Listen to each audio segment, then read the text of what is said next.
Welcome to this edition of the Patrick Coffin Show.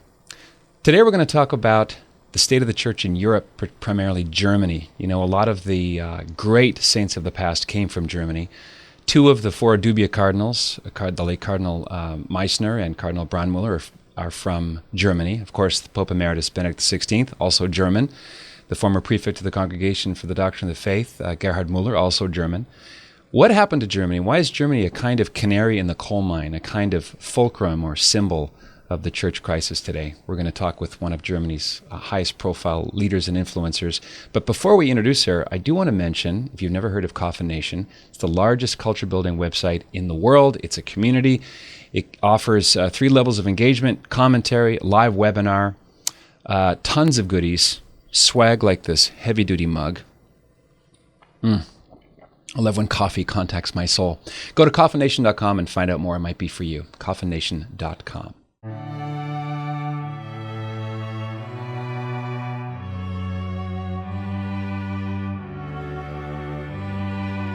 As promised, it's my honor to introduce Gloria, Princess of Thurn und Taxis. She's a German philanthropist, Catholic activist, cultural influencer. She's an artist, a widow, and a mother, and above all, an intentional disciple of Jesus Christ. Through her marriage to Johannes, the 11th Prince of Thurn und Taxis, she's became the princess consort of Thurn und Taxis. She joins me now from beautiful Regensburg in Bavaria. Hello, Princess Gloria. Good evening. In Germany, in Regensburg, it's already 7 p.m. It's pitch dark outside, so I say hi to California. Yes, the sun's been up for a while, but we're international thanks to this little thing called the internet. I know you're very busy, so I appreciate you taking time to spend with our listeners and viewers, Gloria. Thank you. Thank you. Tell me about the official title. I'm Canadian, so I'm used to monarchy, but for my American and other listeners and viewers, what is your official title? Well, the title is the princess. I'm the Dowager Princess now because I'm a widow. And yes, the title is Your Serene Highness, Princess Thurn und Taxis. Mm-hmm. And you were raised in a rather Catholic family growing up as a little girl, right? I'm very lucky that way because my father's family, who comes from Saxony, they converted to Catholicism in the late 19th century in Rome. And like all converts, they take things very seriously. So from my father's side of family, we were very, very educated, very Catholic. And my mother, who is Hungarian, they always have been Hungarians. Her mother was Orthodox, Russian Orthodox. So they took it a little bit more easy, but still very faithful people. So in our home, we prayed at lunch and dinner, and we went to church on Sunday, and we had our good night prayers with my parents. They told us about the major saints, and we celebrated our names day just as much as our birthday. So these are things to inculturate you into a Catholic year. Mm-hmm. Families used to live the liturgical year, didn't they? More on a daily basis. It became part of the family life to honor your saint name day, your baptismal day, the seasons of the church. That's sort of it's one of those traditions that we need to revive. Absolutely, because it's rich. It first of all, it makes of every day a sort of a holiday. Every day is something special. There's every day something new. And of course, through the saints, we learn a lot about history, and we realize that nothing has changed under the sun. The problems we have today, we had in the past, and we still don't know how to deal with them. But still, to live the liturgical year makes you richer because it is knowledge, and it makes everything more solemn. Mm-hmm.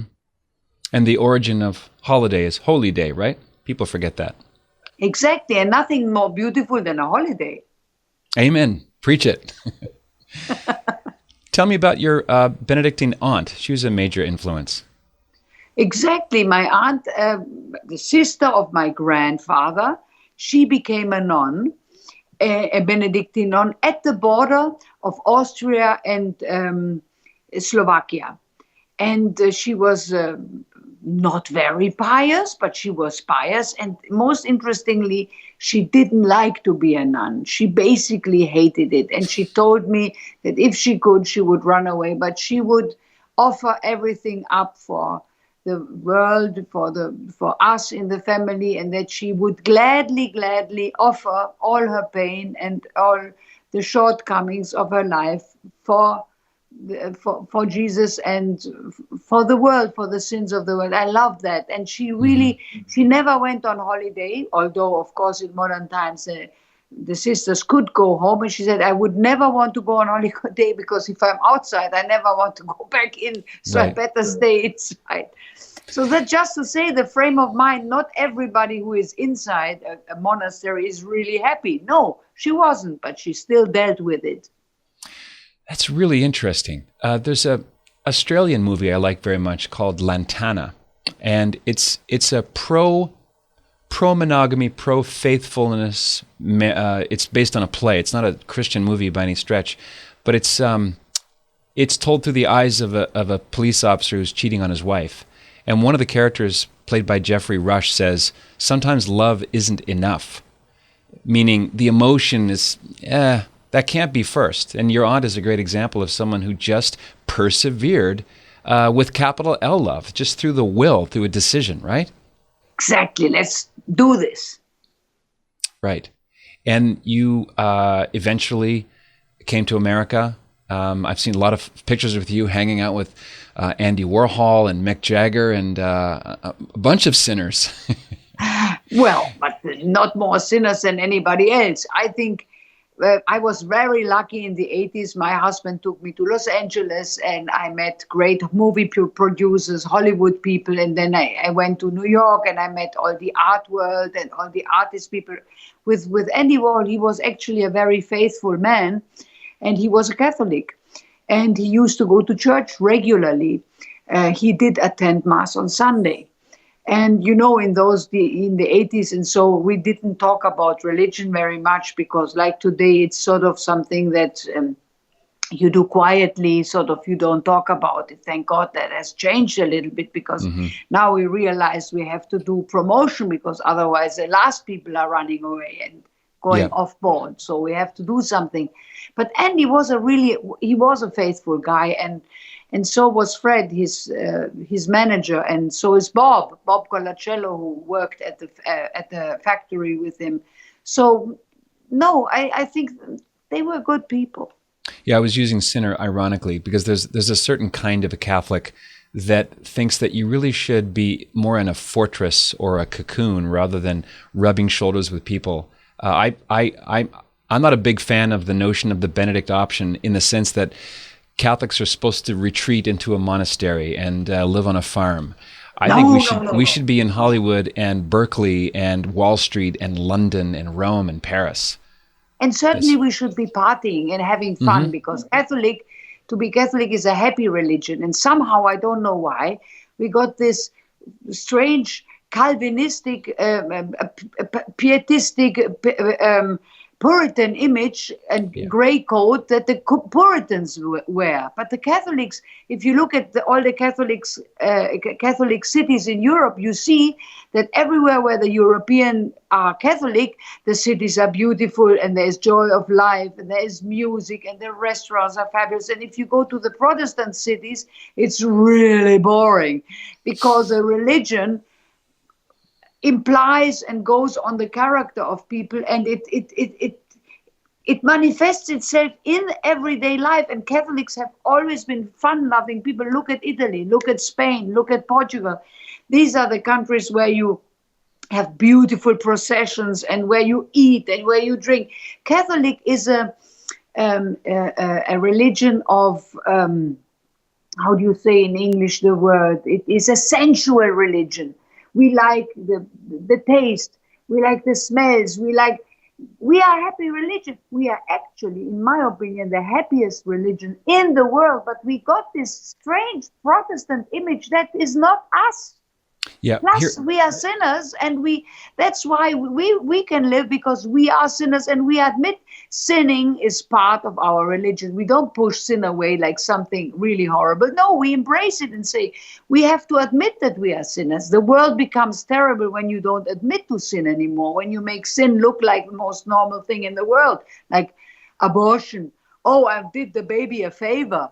Because how can a baby live in this horrible life? That's when the devil reigns. Mm-hmm. But when you say, no, I had an abortion, I know it's terrible, and I have to confess this, and I acknowledge that this is, and then you can live with this much better, and you can get over it. Yeah, I think that here in America, especially, there's a Puritan hangover. America's a very Protestant country. There's only one signer of the Constitution, Charles Carroll, who was a Catholic, and the DNA of the country is very Protestant. And also Germany. Yes, also Germany. That's right. That's the problem of Germany. For 500 years, anyway. Not before Martin Luther came along, right? Yes, but that's so long ago. Yeah. We are still elaborating on the aftermath of Luther, and we haven't overcome this yet. One of the things I noticed about people who are willing to engage other people who ordinarily disagree with them, whether you're an artist or you're a singer or a politician or a writer, I believe that we should be talking with people all across the spectrum. We should have a free exchange of ideas and find out where we disagree, and we can move forward based on the truth of where that disagreement is.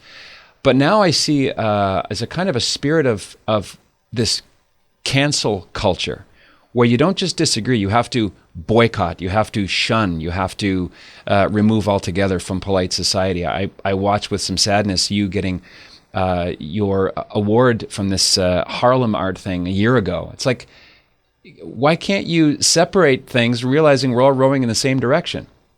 Yes, that's really amazing that we have come to this, because I also grew up in a time where everybody was friends with everybody, and you didn't care whether somebody was gay or whether somebody was straight or whether somebody took drugs and the other one was on alcohol, the other one didn't do anything, was into sports. It didn't matter. We all came together, we sat together at the table, we talked about everything, and it was a culture of sharing.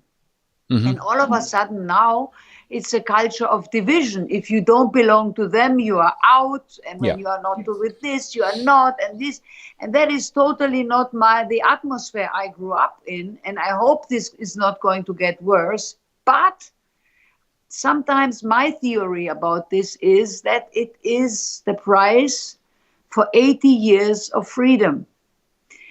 When the humankind doesn't have problems, they create themselves problems. Mm-hmm. And that's a little bit what I see. We have had this wonderful, since the 50s, upward stream of well-being, of happiness, there's less poor people in the world today. Most of the children go to school. Most of the people have our own house. We are much better off today than 30 years ago. And yet, we seem to be unhappy. I don't get it. Yeah, it's like success guilt or successiphobia. I think a lot of people are more afraid of being successful than of being a failure, because the success on a worldly level seems to open up this deeper void that, of course, only the Holy Spirit can fill. Maybe that's the upside of this emptiness, is that you are you're more vulnerable, you're more open to something supernatural. Does that make sense? It makes sense to me, especially as I travel to Africa a lot, because I have a house on the beach in Kenya. And the church in Kenya, the Catholic church in my village, or also in the little city next door, is so vibrant and is so happy, and the people are so normal in their head, and they are not. When I go to Africa, I always feel like a total degenerate, because these people love their families, they cherish their grandparents, they have a lot of children, the children have fun, they dress up to go to church, they are just normal, and they have the heart on the right spot. Whereas in our society, I sometimes think everything is upside down, and the priorities have shifted in a very awkward and horrible way. And so I sort of feel more home in Africa these days because the people are still normal. The bishops of Africa were kind of the objects of scorn of people like Cardinal Marx, not Cardinal Marx, excuse me, Cardinal Walter Casper. It seems to me that the African church leaders were the voice of sanity in the synods on the family. They were bringing a kind of sense of normalcy and continuity with common sense and the past. We are so lucky to have the church in Africa because they are the stabilizing voice in the church today, because all the rest of the world wants to be modern at all costs, whatever that means. Mm-hmm. But it's certainly far away from the truth, because the truth is a family is composed from mother, father, and children. And you can't work around that, no matter how many sex changes you're going to buy yourself. I mean, it's ridiculous. And the African people just show it to us and hold the mirror in our face. And of course, the Germans always think that they are superior. And the first world thinks that just because they have 3 cars in the garage instead of 1 bicycle, that they know what is best for the others. And therefore, they start to lecture. And that's, of course, imperialism that the African people can only laugh about, and right so, one has to say. There's a late Canadian priest named Father, his name's just coming to mind now, Father Ted Colleton was a missionary in Kenya back in the 40s through the 60s. And when the birth control pill was introduced from America and the First World, often as a string attached to American foreign aid, they had no word for it in their language, so they ended up calling it the no baby pill. Does not compute with the African mind. And then that's exactly right. And unfortunately, we have to admit today that the Western ideology, sorry if I say it, but I think some or many elements of the Western ideology are more damaging for the Christian society than communism. And communism was pretty bad. But the deteriorating effects of gender ideology or the pill, as you just mentioned it, let alone abortion and all this, is far worse than anything else we have seen. It's like an underground earthquake that goes slowly but much more potent to destroy the soul of people, and the consumerism, and this is all, I'm not a socialist, don't get me wrong, and I really don't like communism, but I'm looking at the society and I'm asking myself, what has been worse? Which societies are affected worse? The Russians, they go back to church now. Most of the Russians, they build churches all the time. They're up and building churches. That's really amazing to me. Did you, as many people of our generation did you just kind of drift away from the practice of your faith? It wasn't a big jolt, was it? Did you just kind of inch by inch take a vacation from your vocation when you were younger? Well, when we left home, and I probably didn't attend Mass every Sunday for a certain time, but very quickly I got married, because I left home when I was like 17 and a half. And then by the time I was 20, I was already getting married. So I was still a faithful, and I was regularly praying, but I wasn't so much knowledgeable about the faith, because really it came with the influence of the priests that I met, also Pope Benedict, and I sort of looked for conversations with them, and it was really Cardinal Ratzinger then who gave the impulse to say, there's so much to learn through the saints of every day, through the holidays, as we spoke in the beginning, that it will open up a whole world to you, and you will start to appreciate much more, and you will never feel a prisoner, but you will be freed from the slavery of the world once you discover the riches of the Catholic Church. And I'm very, very lucky that way, that I found on my way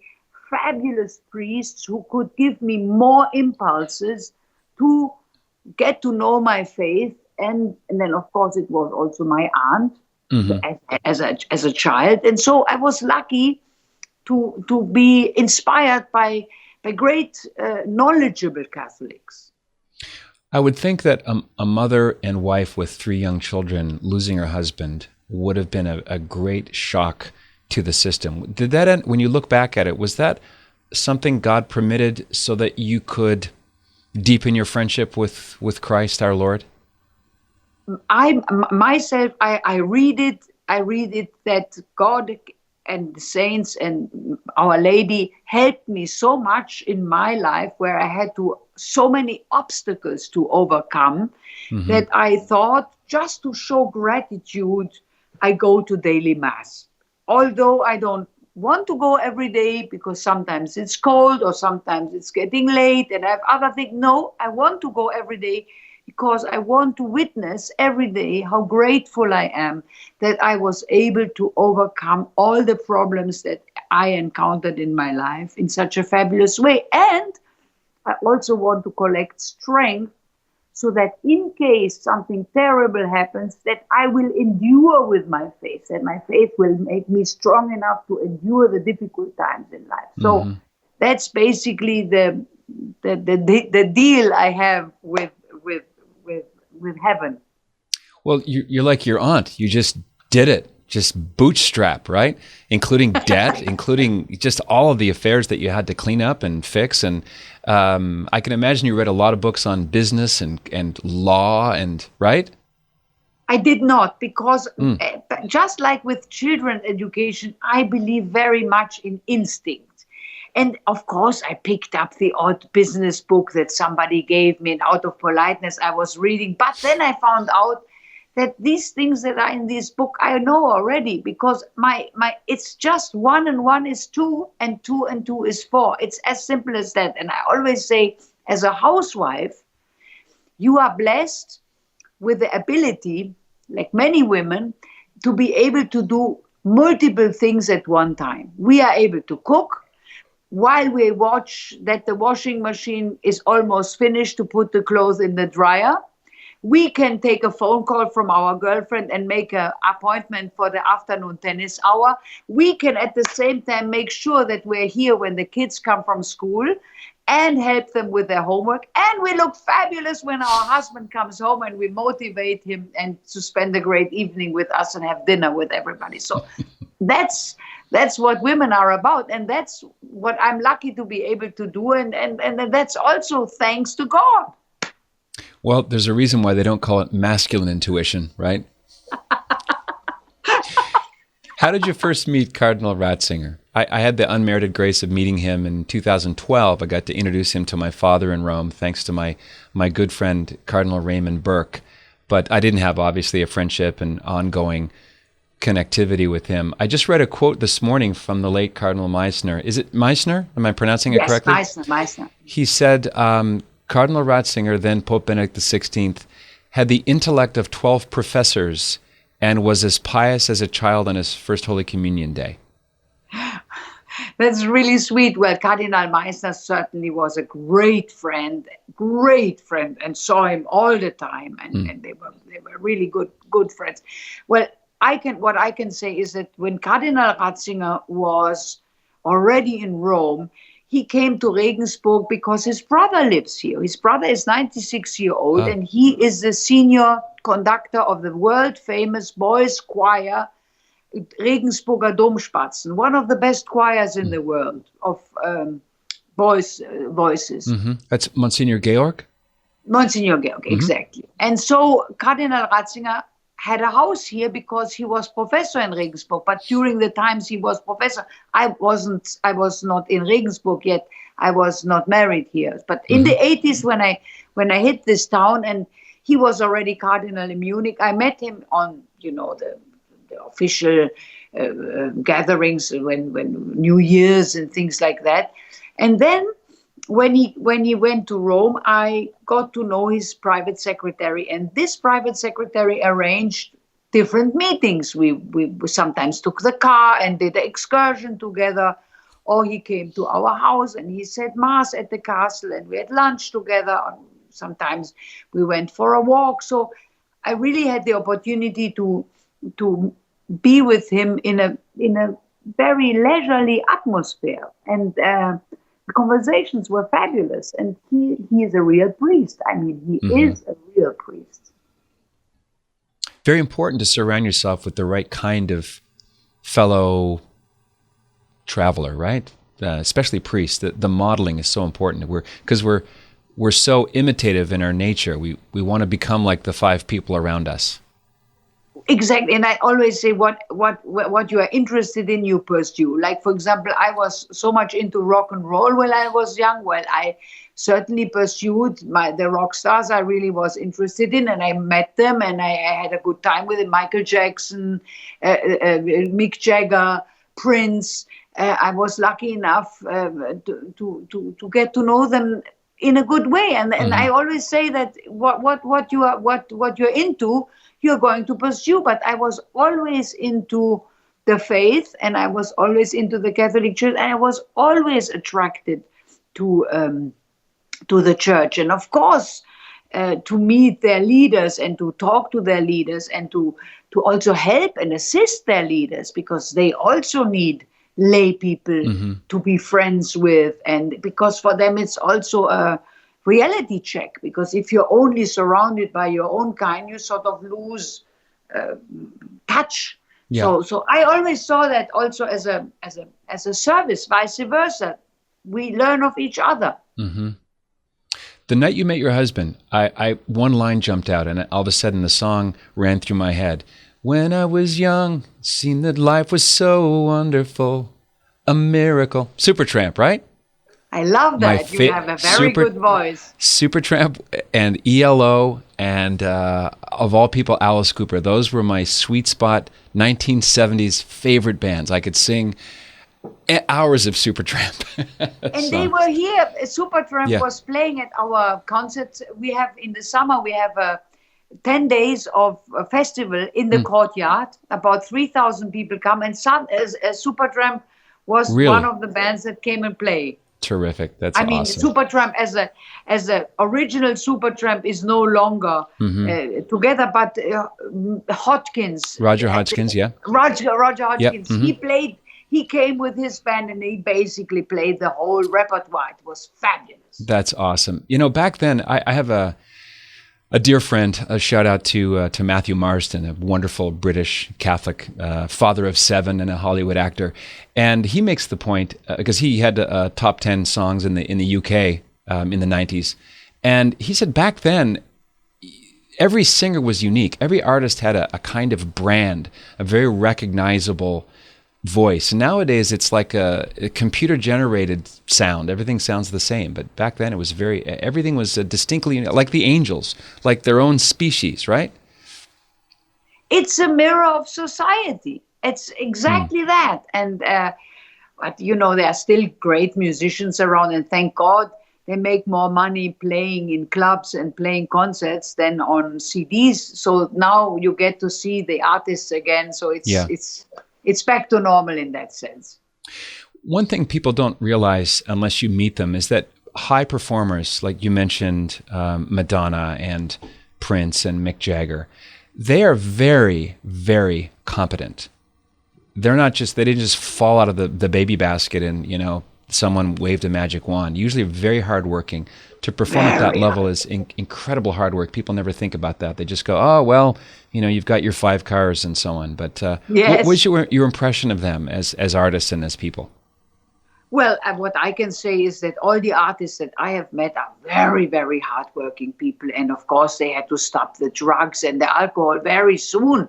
Already in their 40s and 50s, totally sober, because otherwise, look at Mick Jagger with 73, he's still on stage. Well, that's a very hardworking man, and he really, or now Rod Stewart is going on tour. Yeah. You can't do that if you are lying in a hammock and daydreaming. This is Alice really, Cooper, really, same thing. Alice Cooper. Cooper, love Alice Cooper. Yeah. I think Alice Cooper is also a faithful guy. He is, yeah. He's now out of the box. He's makes no bones about being a Bible-based Christian. That's what I heard. Yep. We love that. Yeah, I'd love to interview him. Good for him. If you have an in with Alice Cooper, let me know. Yes. This idea of of people reaching out in their own art. I always say the most Christian movies are written by secular Jews or lapsed Catholics. There's a sort of, when someone becomes a Christian and they love Jesus and they want to be an evangelist, when they go to make a movie about it or write a song, they tend to put the bullhorn of the message a little too much, too kind of overt. But if someone is, we're made for God. We're made to hear the message of the gospel. And I just find the most successful, the most resonant films and songs are from what Christopher West calls twisted mystics. They may not be churchgoers, but there's something profound about the way they write into their art, their own life, their own yearning. Does that make sense? Totally. I just think of Franz Werfel, who wrote the Song of Bernadette and many other beautiful books, who was a Jewish man and wanted to convert to Catholicism. I don't know whether he actually did. But yes, I totally agree. I really love the way their take on life and how. Mm-hmm. I just read a portion of an interview with Werner Herzog, the German director. And now that this foolish The Two Popes movie is being thrown at us 24/7 about the two popes, just ridiculous. But he said that he's far more fascinated by Benedict XVI. He said that's the real story. And I think Herzog is one of those twisted mystics in some way. But I don't get it. The reality is this the better fiction. I don't get it why you have to invent something when you just can stay and stick to the truth. I always say the best lie is the truth. And also when you lie, you have to have a very good memory. And who has a good memory? But those stupid movies that are not for real, I don't get it. It could be just as fascinating if they keep to the truth. Mm-hmm. Yeah, I do close-up magic professionally, and the way I put it is, all cheating is absolutely honest. Yeah, if you're lying all the time, you have to keep your story straight. You always have to go back and rehearse and, what did I say before? The truth is just so simple. You can let your hair down and just tell the truth. Exactly. I can't come to dinner right now. Why? We were waiting for you. I have a stomach ache. I'm a little bit, I don't like to say it, but it's the truth. Well, what do you say against that? Right. Can't say anything. Mm-hmm. You spoke last year in the fall, as we record this, in Hungary on the Second International Conference on Persecuted Christians. Why did you agree to go there, and what did you say? Well, first of all, it was a great honor for me to be able to speak in such a privileged environment, because there were only cardinals and high-ranking bishops from the Orthodox Church and people who were really up front in the organizations somewhere in the Middle East, or I don't know where. This was really a heavy-duty persecuted Christian conference, and very many super intelligent and fabulous people there. And they asked little me to say a few words. I was very honored. And I also got a decoration from the Hungarian government. I was so pleased. Now, I must say to you, I out myself as a great Viktor Orban fan, because Viktor Orban has been very, very good for us in Europe, because he basically set the pace for a Christian country, the only country in Europe which basically put it in the constitution that the head of the country is Saint Stephen and Our Lady. I thought already that was something brilliant to have the courage, where in Brussels, in the European Union hall, you don't even have a cross anymore, and you are not supposed to do your oath swearing on God. This was so refreshing that the Hungarians, the smallest country, was like really showing their cards, and Our Lady and Saint Stephen. And then the second thing which he did, which I thought was so cool, is to declare that the family is composed of mother, father, and children. And of course, Brussels hated him for that. And he got the worst slanderous press. And of course, I always wake up when somebody is slandered, because that means one has to look a bit closer. And normally you find out that these are the cool people. Yeah, exactly right. Because who wants everybody starving? Yes. I'm very attracted to those who are banned. I want to hear The more. banned ones are the cool ones. Yeah. It was always like this. It was in school like this, and it is like this today. So Viktor Orban is the guy. And then the Poles followed. I was going to ask you about the Poles. The Polish country also. And that was, so now, but little Hungary, so when they invited me, of course I went. And I really love to be there. And I love to listen to the speeches. And they really gave great witnesses. And you can see testimony. They gave great testimony. And you can see that unfortunately Christianity is in a very, very dangerous situation. Look at Australia. Australia is burning. Well, Yes. The gates of hell are open. Of course the country is burning. They hold innocent, the innocent cardinal. I mean, and this is supposed to be a Western country with a normal justice system. I don't get Yes. it. I mean, and they don't even see the signs that the whole country is burning, and not by global warming. This is the next lie that's coming. They tell us in the newspaper it's global warming when the police is saying no. People put fire. It's people who actually burned, and they started a small fire. They didn't. Little did they know that the whole country is going to burn. So, Yep.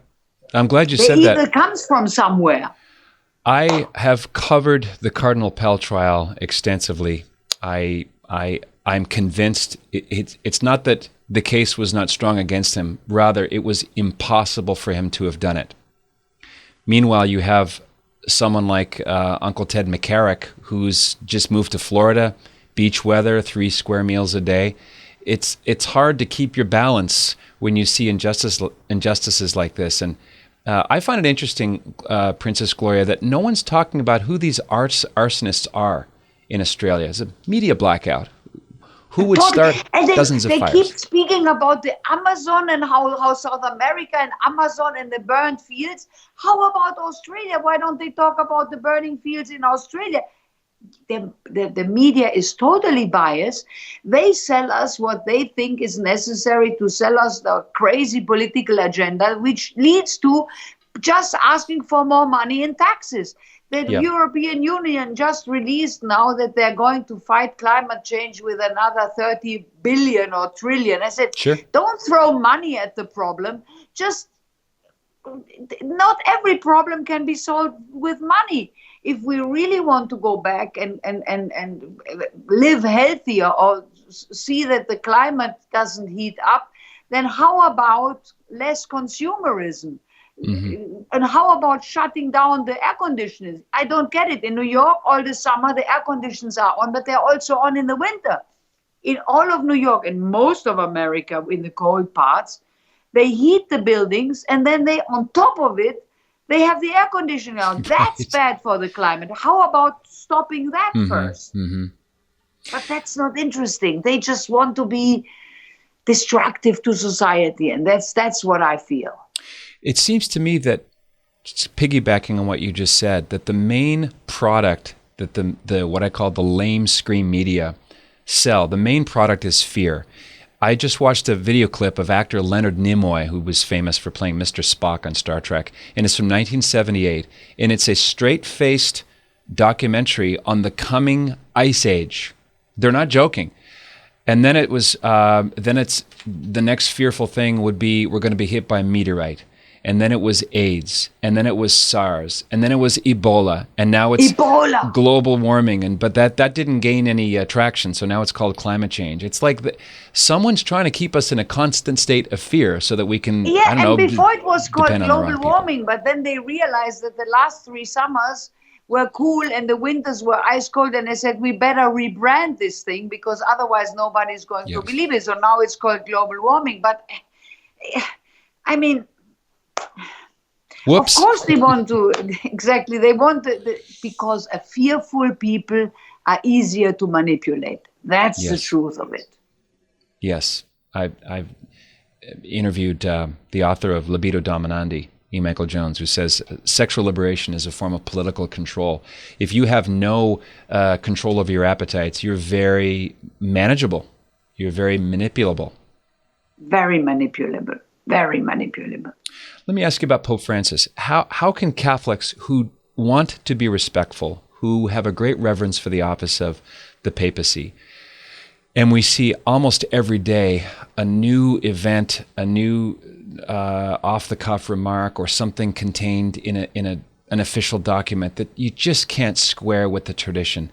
It's just I call it a wince fest. How do you stay balanced? You just wait it, keep your head down and wait it out? What say you? Well, first of all, I think what is really immensely important is that we pray for the Pope. We have to pray for him every single day, pray for the Pope and for the clergy. Mm-hmm. Because, of course, the Pope wants to please, which is not a bad thing. He wants to be nice. Look, the Jesuits have been 200 years in China without mentioning the Trinity. It's just that the Jesuits want to, they have, you have different strategies to evangelize. Obviously, the Jesuit strategy to evangelize is to make everything a bit cheaper and a bit easier access and a bit friendlier. That's just the way they believe their marketing. Mm-hmm. Me, I come from the luxurious world. I think it's always more interesting if things are harder to achieve. It needs to be a little bit more difficult. It's not the cheap product that attracts my attention, but the product that will be takes more effort to get. Two different ways to marketing. Mm-hmm. I think, of course, there's a lot of bad news, especially some people in some clergy, high-ranking clergy, takes advantage of this Pope and brings use him for their own agenda. Look at the Germans, for example. Mm-hmm. I don't believe that the Pope really wants women priests, because I actually don't either. I don't think so. And he really, genuinely, he is a real Catholic. But what the others do of what he says, who am I to judge, for example? That's a very nice thing to say. It's meant well. Now, we know in life, meant well is often the contrary of the right. So, but I really can't judge him for that. I think he's trying to do his best, and many clergy don't believe in God anymore. They believe in the system. They're writing the system. They like their position and their maybe also money. I think the system is corrupt, a little bit like in the 18th century, just before Luther hit the ground and destroyed everything for good. But that's why I think what was lacking in the past, I think that's an accusation that I do to myself, that I think I took things for granted too much, and I didn't pray enough for the church, and I didn't pray enough for the priests. Maybe that's not only me, maybe others too, and that's why it's led to the situation we're in today. It can change. And I think what the good side of all of this, what is happening, is that we have to show colors today. We see who is really with us and who is just there for the good weather. And that gives us new passion, and I think there is a new renewal. And the real people, they know what the Mass should look like, and they know that they have to go to confession and worship the sacraments. And so I think in all bad, there's also a lot of good. And the crazier things get at the upper echelons, the more bright is the line between what Bishop Sheen called the church and the anti-church. You contrast someone like, and I hope I'm pronouncing his name correctly, Bishop, is it Edwin Krautler, who was one of the architects of the all the Pachamama stuff that we've been dealing with. He was bragging that in 30 years he never baptized anyone. I know. So contrast. And I was telling this to people, and they didn't believe me. Right. Because thank God, most of the people don't watch Catholic politics, and they're just good, faithful people. They go to church, so that passes them by. Which sometimes I think it's better, because if you really get involved, there's so much stuff we don't like at all. Yeah, this is the stew I'm in every day of my life. It gets tiring. But you contrast that with your recent trip to Phoenix to the Focus Leadership Conference, where you accompanied Cardinal Mueller. Now, I read Cardinal Mueller's homily, and I was very impressed with what he said without saying it too bluntly. He was very, I won't say crafty, but it was a very subtle and powerful homily. I loved it. I'm sure that it went over big. Tell us about your experience with American Catholic on fire, evangelical-minded youth. Yes, first of all, the people came to Cardinal Müller from everywhere. They stopped him in the streets. They stopped him in the conference hall. Thank you, Cardinal, for your words. Thank you very much for saying this.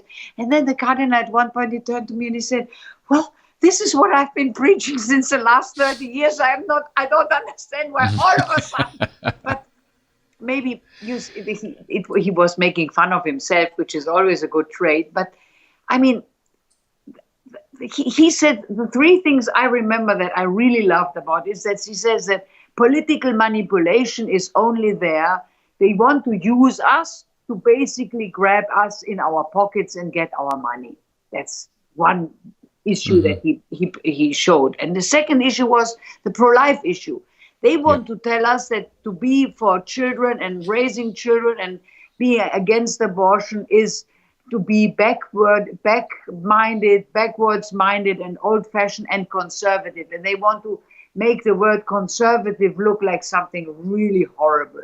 Yeah. And the third thing was that the being a Catholic and being a happy Catholic and having a family and going to church, that this is the most normal and happy thing that there can be, and that he didn't understand why that all of a sudden, even in the church itself, people were turning against the tradition and the traditional life of the church. And these are the three things I remembered from the 20-minute sermon.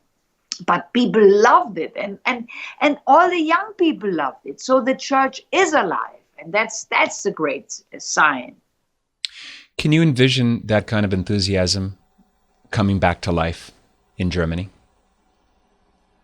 I think that Germany has also big potential, but of course that the mainstream media, including the Catholic mainstream media, which is paid by the Bishops' Conference, they basically are politically on the opposite side. They do not really cherish very much new evangelization. They want to go their beaten paths, and they don't like experiments, and they are a little bit in a lousy humor. The atmosphere is more in a lousy humor and controlled, and they want to please the government. Of course, they're paid by the government, and so maybe it's also some in the German DNA to be so Protestant and tight-assed, you understand. I'm sorry if I use this terrible word, but English is not my main language, so sometimes I have to use a popular word to. You're doing very well. Better than my German. We're just we are dyed-in-the-wool Protestants. I mean, hardcore Protestants, like not happy ones, but angry ones. Mm-hmm. Do you think the more Protestantized the Catholic Church becomes, the slowly less relevant she becomes as well, despite emotional or surface enthusiasm? Let me say it like this. The Protestants, the real Protestants that I meet sometimes when there is an invitation or something, and some Lutherans say, hello, we are Lutheran, then I always say to them that they are more Catholic than we are, because they still take their faith very seriously.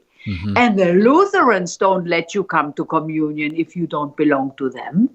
No way. And also they don't let other Protestant denominations share communion in their church. Their communion in their church is for their, it's for their church members and not for other denominations. So they take it very seriously. And we put everything up for grabs. So that, from my point of view, the real German Lutherans are more Catholic than we are. And Because you might disagree with it, but they set the bar high and they stick to it. Whereas exactly, we just and want to put the bar down in the basement. exactly, and we just, for us, all of a sudden it means, you have to be nice to everybody, you have to accept everybody, you have to lower the standards. And I don't believe in lowering the standards. That's not right for school, that's not right for university, that's certainly not right for making money. So why should it be right in religion? Yeah, we don't do that in any other area. Can you imagine going up to a soccer team and presenting them with the World Cup on the first day? Here, congratulations. Yes, exactly. I mean, or in a circus, what kind of artistic number do you expect if there's no, it is not blood, sweat, and tears that goes with it? Mm-hmm. I just read that Pope Emeritus is lending his voice to a Catholic media effort, a foundation, I believe, in Bavaria. Do you know about that? Starts with a T. My memory's not quite there. The Pope Francis is going to talk No, on Pope it? Emeritus Benedict. He There was just a television, a 30-minute television where they followed, they went to his house, and Georg Genswein shows us his office, and he sits at the office table, the 65-year-old office table that has followed him all around his different stations, and you can see him praying the rosary, and you can see him in his chapel. Yep. And it's a very, very close and very touchy documentary on him. I haven't seen it, but it's probably more accurate than the two popes. No, this is called the Tagespost Foundation for Catholic Journalism. It's named after the weekly Catholic newspaper. They're trying to raise about 500,000 American in 2020 to invest For in what? it's to invest in training young journalists. This is something. Good idea. Yeah. Very good idea. Yeah, I've often wondered to be a fly on the wall and just to watch this holy man now in his sunset years. Does he do face plants? Does he ever regret it? Does he wish he could get into the game again? Because he's such a magnificent, natural-born teacher. Yes, but you see, the thing is that sometimes intellectuals don't like to take decisions. And what my observations with him was that he really, every decision was trapped from him. He, the real intellect is either or, perhaps, maybe. Distinctions. Yes. Let's keep things. Let's keep things in the air, and not when things fall down. They're unremovable. So he suffered to govern. Government is a very tough trade, and it's for a man of prayer and a man soft-spoken and a soft-spirited man. Maybe that's cost too much of his strength. I guess. Multiple times he asked John Paul II to resign and go to Bavaria and be a scholar. He didn't seem to want the job. He was so much of a towering intellect that it was probably just a torture for him. That's the only way I can read this resignment, which has been, of course, a disaster for the papacy, because it's never seen before that the Pope leaves his office. So that's a precedent, and we don't want to get into that. But it is what it is, and we have to see the glass is half full and not half empty. I guess another upside on the glass being half full is that young people now who never fought the 60s and 70s feminism battles, they don't know anything about that. It might as well be from 200 years ago. They're more interested in the glorious things of the past, particularly the Latin Mass. Do you have much exposure to the traditional Latin Mass? Well, I was in the forefront to help the Latin Mass in Rome. When I first hit Rome, that was about 20 years ago, there was practically no Latin Mass in Rome, because they were totally, or you can say persecuted. Yeah, also at least banned. Yeah. And in Germany, it was interesting. In Germany, the more left-leaning bishops were less hostile to the Latin Mass than the conservative bishops. Interesting. It was very interesting. My brother, for example, married in the old rite, and he got the permission of a Cardinal from Mainz. What was his name again? Karl Lehmann. Mm-hmm. And he got the permission easily. So that was my observation. Anyway, in Rome, there was no Latin Mass, only in a very tiny, small church with Father Kramer, he did a great job, excellent job. And then all of a sudden, through the motu proprio, things started to move. But in Rome, it moved already a little bit before, thank God. And now we have Trinità dei Pellegrini is a church where the Americans, the Australians, the people come from all over the world to see the Easter night vigil, to do also the Holy Week, because they have gotten special permission by Pope Francis to celebrate the rite before Pius XII. Because apparently Pius XII started with Monsignor Bonini to reform the Missale, the Mass book. And so these people are so hardcore or old school, they want right before. And don't ask me what the difference is, because I'm not a liturgist and I don't. But I just know the church is packed. That the parishioners, even the tattooed young men parishioners are helping and carrying. And this is the most vibrant parish I know in Rome. And they do the old rite. So they must do something right. And there must be something very, very attractive, because otherwise it wouldn't burst.